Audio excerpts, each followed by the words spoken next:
My player accidentally booted the football out of bounds. Right then a young man with strange mannerisms slowly strolled by, pushing an old shopping cart. He paused, stared at the football, and hesitated. But I just grinned and said it's only a football. If he likes it, let him keep it.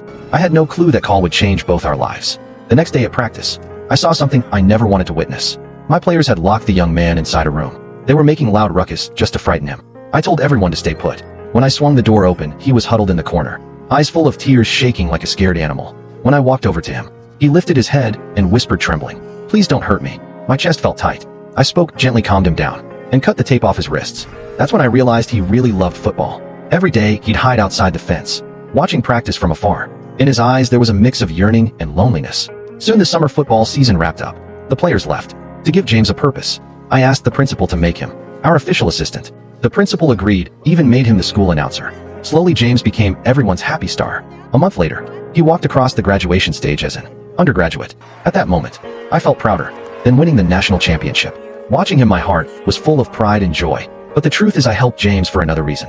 When I was a boy delivering newspapers, I always saw a kid getting beaten by his father. He'd be bloody but never made a sound. The last time I saw him, our eyes met for a second, and he was gone forever.